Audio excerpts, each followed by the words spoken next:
প্রথম কথা হলো পিআর পদ্ধতি কি, এর উপরে কথা হলো, বাকিগুলো সংবিধান সম্পর্কে বল। আমার কাছে আজ পর্যন্ত যা জানা ছিল প্রপোর্শনাল রিপ্রেজেন্টেশন সিস্টেমে নির্বাচন, ইন শর্ট পিআর পদ্ধতি বলে।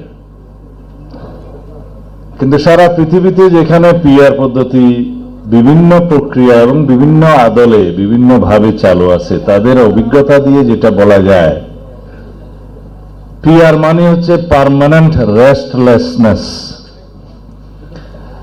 যেটার সর্বশেষ অভিজ্ঞতা হচ্ছে নেপাল।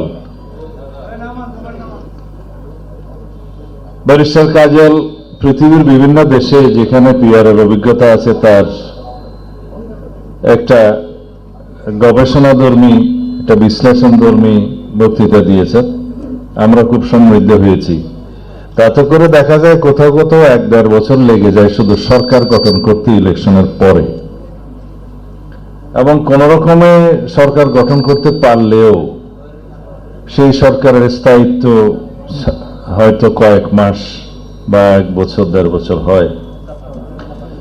তো বাংলাদেশে এটা কারা চালু করতে চাচ্ছেন, তাদের পিছনের উদ্দেশ্য কি? একটা উদ্দেশ্য তো অবশ্যই আছে, যাতে কিছু সিট বেশি পায়। সব মশার বিরুদ্ধে সুরক্ষা দিতে এলো বসুন্ধরা এক্সট্রিম অ্যারোসল, মশার বিরুদ্ধে এক্সট্রিম সুরক্ষা। কিন্তু আরেকটা উদ্দেশ্য আছে, বাংলাদেশে সবসময় যেন অস্থিতিশীল পরিস্থিতি থাকে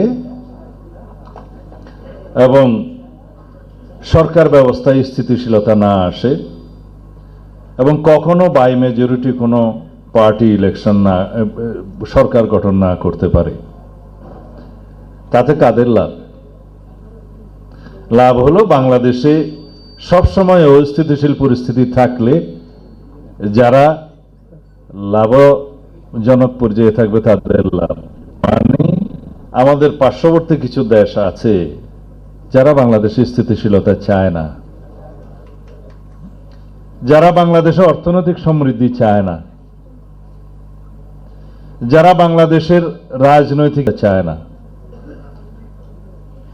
কেন চায় না সেটা তাদের স্বার্থ জড়িত আছে, যে বাংলাদেশে যদি সবসময় অনৈক্য থাকে, অস্থিতিশীলতা থাকে, তাহলে শেখ হাসিনার মতো আরেকটা ফ্যাসিস্টের উদয় হতে পারে এবং তাদের মধ্য দিয়ে তাদের সমস্ত স্বার্থ আদায় হতে পারে।